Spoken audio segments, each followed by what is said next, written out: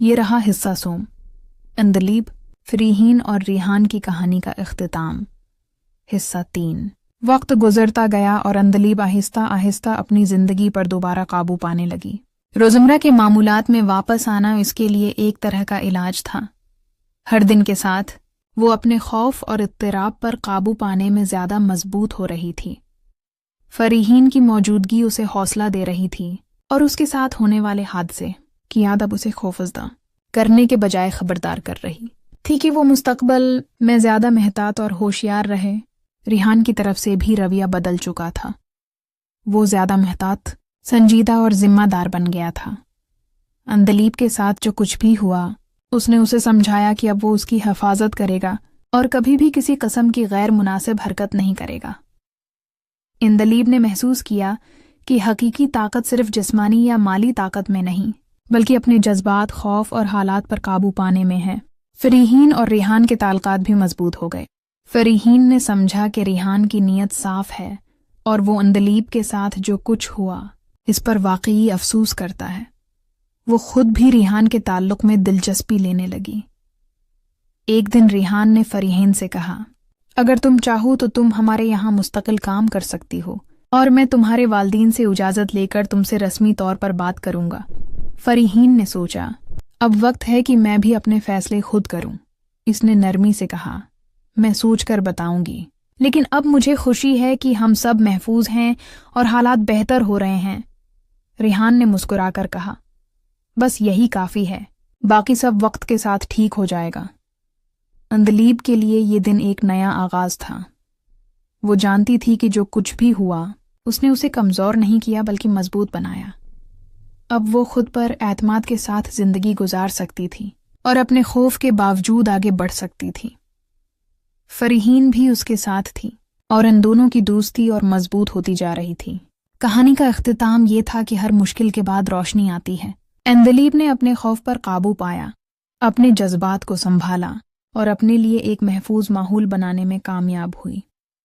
ریحان نے اپنے رویے میں تبدیلی لائی اور ذمہ داری کو سمجھا، اور فریحین نے بھی اپنی جگہ اور اعتماد کے ساتھ کہانی میں اپنا حصہ ادا کیا۔